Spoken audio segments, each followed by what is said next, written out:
Hi everyone and welcome back. Today is the 31st of August 2021. So it is end of the month and I try to do an account update. And as I mentioned, I try to be transparent to my trading account. So I show all my live account and my profit and loss. So in June this year, I score big. And then last month, I actually make a loss of 3,008. And this month, I just make about $250 profit, a small profit, and I'll explain why in a while. So basically, I'm up 10,964 for this year, just trading the option view strategy. So let's take a look at the statistic. So last month, my account was 74,702, and today for the end of the month, for 31st of August 2021, my account is at 74,960, and I minus off from the previous one is $258 profit, and the profit and loss year to date is 17.1%, and that is about 10,964. So let's take a look at the figure from my platform on a Thinkorswim. And so this is the figure. Right now, my net liquidation is 74,960. So 74,960. And the Thinkorswim profit is showing about 12,424. So my calculation was about 10,000 plus 11,000. It was quite close because I factor in all the commission, and over here they don't factor in the commission and all the fees and interest that I have to pay. And let's take a look at my current account and what is my open position. So I actually have a 11,000 of loss in my open position. That means all these positions here that add up. Of course, some is winning, some is losing, but my open position is 11,000 negative. So how come I can still make money on my account? That is because these are open position. Then I have a lot of position that is closed and it is all in a profit. So does that mean that I will have more and more losses as we go on? Maybe yes, maybe no. Because one thing to note is that when we are doing an option view strategy and we are selling put, so every time we get a sign, most likely the position is in a loss. And then we try to recoup from the loss by selling a covered call. But that wasn't that bad at all. Okay, if you take a look at the account statement here, these are my year to date. So I've traded a lot of symbol. So we can see my year to date. Then I'm up 12,000. This one is showing the current open and loss position, which is losing 11,000. But this one is showing the current status. I mean, including all the previous close trade and also current open loss position. So net off, I'm up 12,000. And this is from the TD Ameritrade Thinkorswim platform. So this kind of figure, I can't be changing it. Going back to my position, if you get a sign, it is not necessarily a bad thing. Because let's take the trade that I did yesterday on Kosa Gaming, CRSR. So we can see that I get a sign on this stock at 36.87.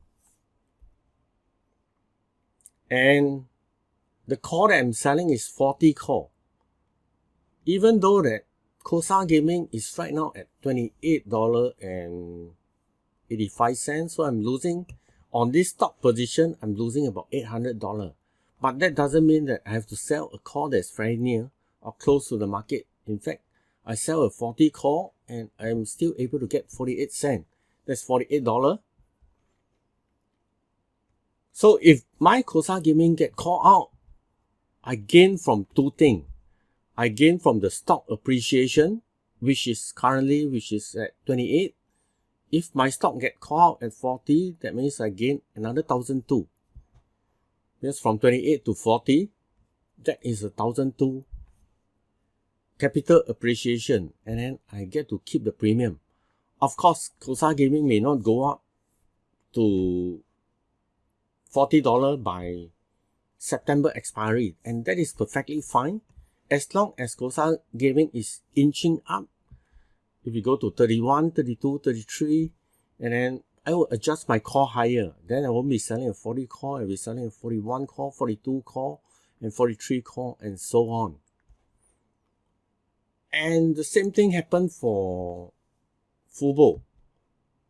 My trade price is 28. Right now, in fact, FUBO, I'm making a gain, but I don't have a rush to get out. So I want to continue selling call. And the call I'm selling is 31. So which is much higher than my purchase price. And that is how we really score big when we get assigned and doing the wheel strategy. And that is also how I really score big during June, because the call strike that I'm selling is much higher than my purchase price. And during June, I have a very good month.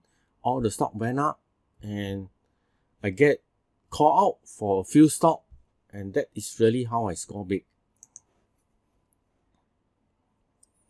So moving forward, for the next 2 months, I think I will stay pretty low. And I'm keeping my option buying power. Right now, I still got 40,000 of free margin. But I'm a little bit concerned on the market right now. So I would most likely be just holding on to my existing position. I don't think I'll be adding on a lot of new position moving forward for September and October, because these 2 months are especially prone to stock market correction. So I think I want to reserve my buying power, as the stock market is now at a all-time high.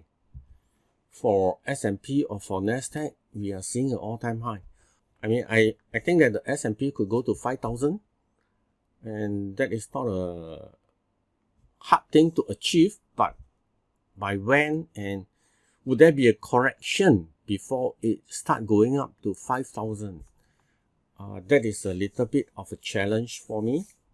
So I prefer to stay on the sideline. So if there is a correction, then I will be utilizing my option buying power to sell more put and to get in on more position.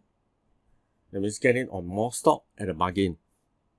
So that is my plan for the next 2 months, September and October. And we'll see. And I'll just try to maintain my all this position. In fact, if you look at Apple, I actually have a put 137. Of course, I'm not going to get a sign from this Apple put because Apple is trying out at 151. But moving forward, when this put expire, then most likely I won't be opening a new position on Apple. That's what I'm trying to say. So I'll try to stay sideline for about 2 months before I come back in November and December. But I'll continue to do some video update. And if you enjoyed the video, please subscribe and share. Thank you very much. I see you on my next video.